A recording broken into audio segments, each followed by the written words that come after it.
YRS class में एक बार फिर से आप सभी लोगों का बहुत बहुत स्वागत है।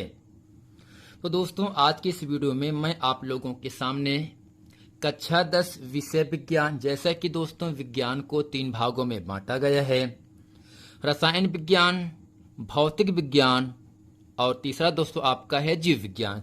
तो दोस्तों इस वीडियो में रसायन विज्ञान के जितने भी महत्वपूर्ण प्रश्न हैं, जितने भी महत्वपूर्ण परिभाषाएं हैं, आज मैं उन सभी प्रश्नों को इस वीडियो में अच्छे तरीके से पढ़ने वाले हैं। तो दोस्तों यहां से हेडिंग है क्या, रसायन विज्ञान एक सामान्य परिचय। दोस्तों हेडिंग क्या है, रसायन विज्ञान शब्द की उत्पत्ति, अर्थ एवं परिभाषा। यानी दोस्तों जो आपका रसायन विज्ञान है उसकी उत्पत्ति कहां से हुई थी और उसकी परिभाषा क्या है। आइए दोस्तों इस पूरे वीडियो में रसायन विज्ञान की परिभाषा और इसकी उत्पत्ति और परिभाषा को अच्छे तरीके से हम पढ़ते हैं। तो दोस्तों इसके उत्तर में हम यहां से लिखे हैं, रसायन शब्द अंग्रेजी भाषा के केमिस्ट्री शब्द का हिंदी रूपांतरण है।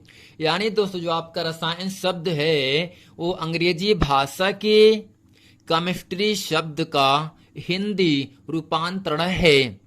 केमिस्ट्री शब्द की उत्पत्ति मिस्र देश की, यानी दोस्तों जो आपके केमिस्ट्री शब्द की जो उत्पत्ति हुई थी, जो शुरुआत हुआ था वो कहां से हुआ था, मिस्र देश के प्राचीन नाम कीमिया।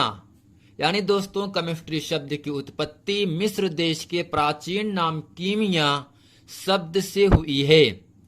कीमिया शब्द का अर्थ है काला रंग। यानी दोस्तों जो रसायन शब्द है वो अंग्रेजी भाषा का केमिस्ट्री शब्द का हिंदी रूपांतरण है। केमिस्ट्री शब्द की दोस्तों उत्पत्ति जो है वो आपके मिस्र देश के प्राचीन नाम, दोस्तों नाम क्या है, कीमिया शब्द से हुई। यानी दोस्तों जो केमिस्ट्री शब्द की जो उत्पत्ति है वो मिस्र देश के प्राचीन नाम कीमिया शब्द से हुई है। और दोस्तों कीमिया शब्द का जो अर्थ होता है वो दोस्तों क्या होता है, काला रंग होता है। अब दोस्तों यहां से हम समझ लेते हैं, मिस्र देश की मिट्टी का रंग, मिस्र देश की मिट्टी का रंग काला होने के कारण इसका प्राचीन नाम कीमिया। यानी दोस्तों मिस्र देश की मिट्टी का रंग काले होने की वजह से इसका प्राचीन नाम कीमिया है। दोस्तों क्या है, कीमिया पड़ गया।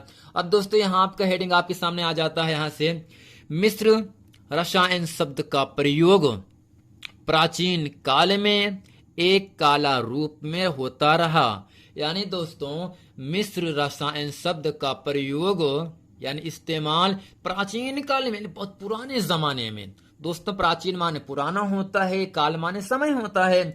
यानी मिस्र रसायन शब्द का जो प्रयोग हुआ है वो प्राचीन काल में एक काला रूप में होता रहा। किस रूप में दोस्तों, एक काला रूप में होता रहा, किंतु बाद में इसका प्रयोग विज्ञान के रूप में होने लगा और आज रसायन एक कला के रूप में नहीं बल्कि विज्ञान के रूप में प्रसिद्ध यानी मशहूर है। दोस्तों सिंपल आपको समझना क्या है, रसायन का मतलब क्या होता है, एक प्रकार का दवा है, एक प्रकार का दवा है। यानी दोस्तों यहाँ आपको इतना ही समझना है, रसायन शब्द अंग्रेजी भाषा के केमिस्ट्री शब्द का हिंदी रूपांतरण है। केमिस्ट्री शब्द की जो उत्पत्ति हुई वो मिस्र देश के, किस देश दोस्तों, मिस्र देश के प्राचीन नाम, दोस्तों नाम क्या है, प्राचीन नाम कीमिया शब्द से हुई है। और दोस्तों कीमिया शब्द का जो अर्थ होता है वह काला रंग होता है। मिस्र देश की मिट्टी का रंग काला होने की वजह से इसका प्राचीन नाम कीमिया पड़ा। मिस्र रसायन शब्द का प्रयोग प्राचीन काल में एक काला रूप में होता रहा, किंतु बाद में इसका प्रयोग विज्ञान के रूप में होने लगा और आज रसायन एक कला के रूप में नहीं बल्कि विज्ञान के रूप में प्रसिद्ध है। आइए दोस्तों हम समझ लेते हैं किसे कहते हैं रसायन विज्ञान। दोस्तों किसे कहते हैं, रसायन विज्ञान। दोस्तों यहां से हम समझ लेते हैं विज्ञान की वह शाखा जिसके अंतर्गत पदार्थों के गुण। अब दोस्तों प्रश्न यह बनता है, पदार्थ किसे कहते हैं, मैटर किसे कहते हैं दोस्तों? पदार्थ एक नाम एक और है जिसे कहते हैं द्रव्य। यानी दोस्तों पदार्थ या द्रव्य दोनों एक चीज हैं। अब प्रश्न ये बनता है पदार्थ या द्रव्य किसे कहते हैं? दोस्तों सिंपल आपको समझना क्या है, पदार्थ वह वस्तु है। दोस्तों पदार्थ क्या है? वह वस्तु है जो स्थान घेरता है, जो स्थान घेरती है, जिसमें द्रव्यमान होता है, माने दोस्तों जिसमें उसका कुछ न कुछ वजन होता है, भार होता है, और जिसका अनुभव हम प्रत्यक्ष या अप्रत्यक्ष रूप से कर सकते हैं, पदार्थ कहलाता है। यानी दोस्तों पदार्थ वह वस्तु है जो स्थान घेरती है, जिसमें द्रव्यमान या भार होता है, जिसका अनुभव हम प्रत्यक्ष यानी देख करके, अप्रत्यक्ष यानी बगैर देख करके रूप से कर सकते हैं, पदार्थ कहलाता है। जैसे दोस्तों लोहा हो गया, लकड़ी हो गया, तांबा हो गया, वायु हो गया। दोस्तों ये सब क्या हैं? वस्तु हैं। लोहा, लकड़ी, तांबे सब क्या हैं दोस्तों? वस्तु हैं। और ये सभी वस्तुएं स्थान घेरती हैं, और दोस्तों स्थान घेरने के साथ साथ ही वो उसका कुछ न कुछ भार भी होता है। इसलिए दोस्तों लोहा, लकड़ी, तांबा और वायु ये सब क्या है? पदार्थ हैं। ये सब क्या है दोस्तों? द्रव्य हैं। यानी ये सब चीजें, जितनी भी चीजें हैं, सब स्थान घेरती हैं, सबका कुछ न कुछ भार होता है, द्रव्यमान होता है। कुछ को हम देख सकते हैं और कुछ को हम अप्रत्यक्ष रूप से नहीं देख सकते हैं। यही दोस्तों क्या है? पदार्थ है। अब दोस्तों द्रव्य की या पदार्थ की 3 अवस्थाओं में हम बांट सकते हैं। दोस्तों पहली अवस्था क्या है? द्रव्य की ठोस अवस्था है। दूसरा दोस्तों क्या है? द्रव अवस्था होता है। तीसरा दोस्तों क्या है? गैस अवस्था होता है ना दोस्तों। पदार्थ को हम 3 भागों में बांट सकते हैं, या पदार्थ 3 प्रकार के होते हैं: ठोस पदार्थ, द्रव पदार्थ, गैस पदार्थ। अब दोस्तों यहां से हेडिंग समझ लेते हैं किसे कहते हैं ठोस पदार्थ। वह पदार्थ जिसका आयतन और आकार दोनों निश्चित होते हैं, पदार्थ की ठोस अवस्था कहलाती है। जैसे बर्फ, लोहा, लकड़ी, पत्थर आदि।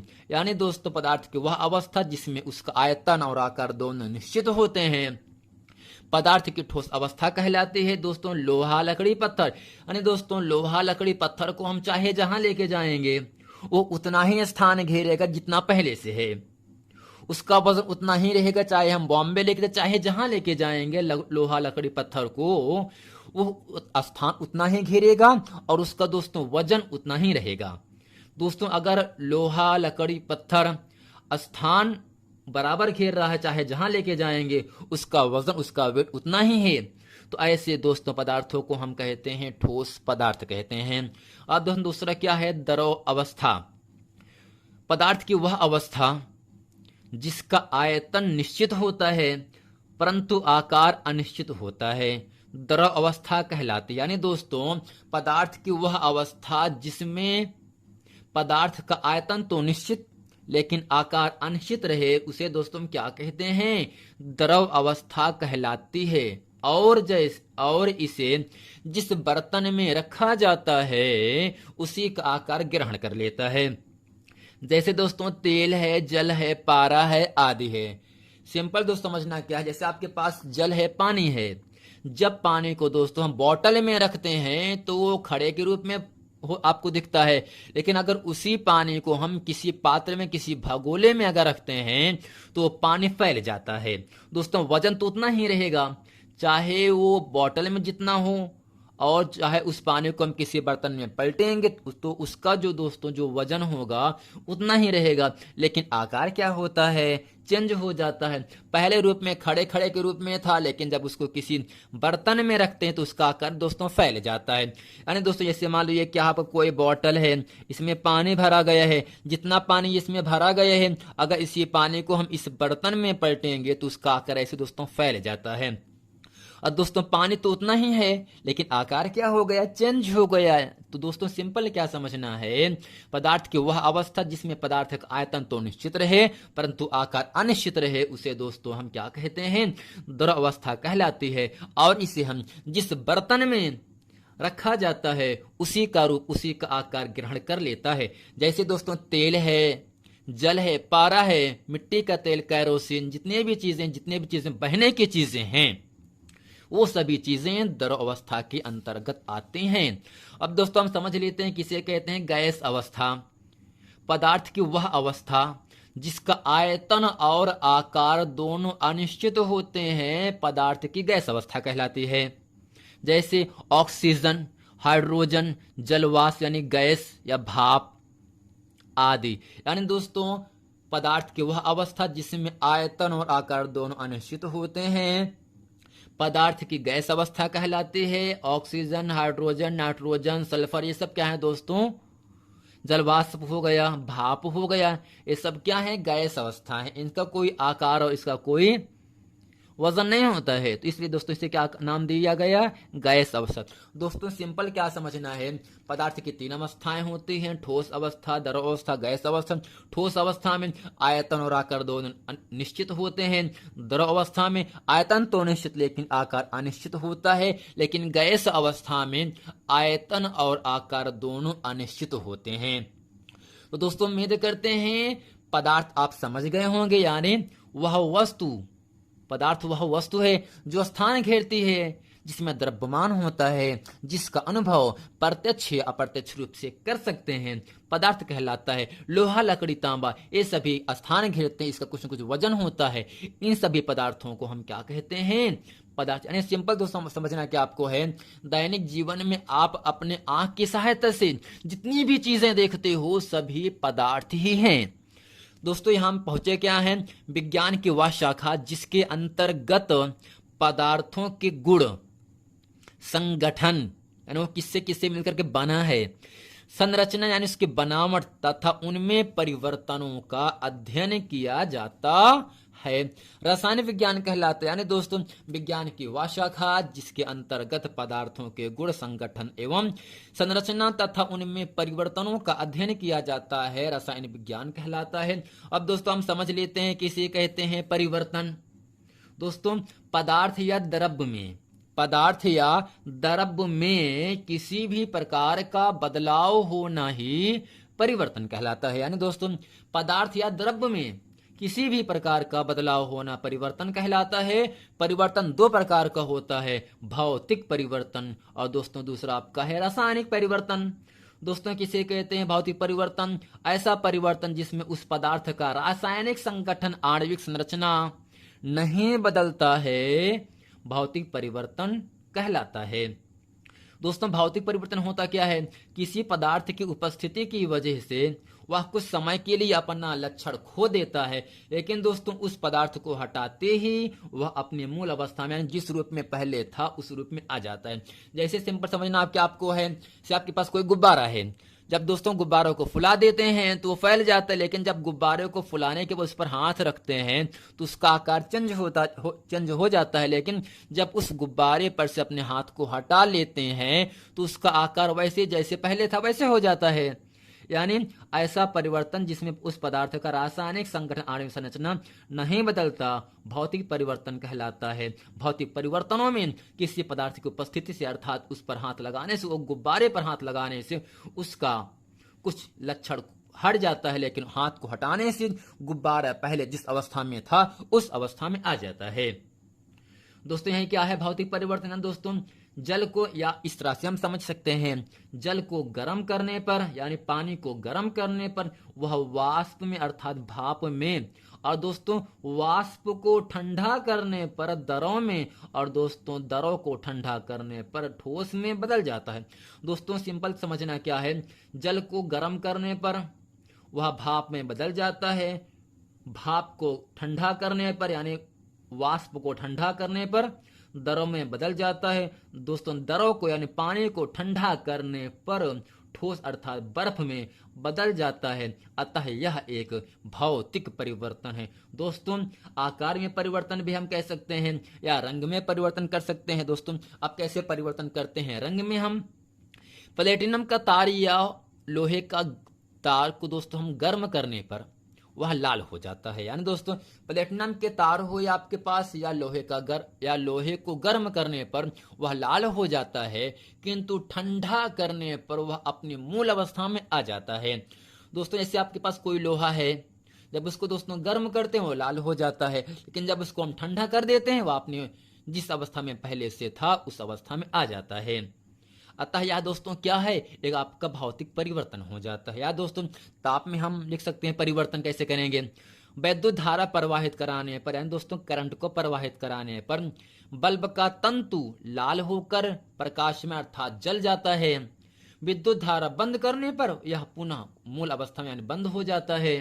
अतः यह भी दोस्तों क्या है, एक भौतिक परिवर्तन का उदाहरण है।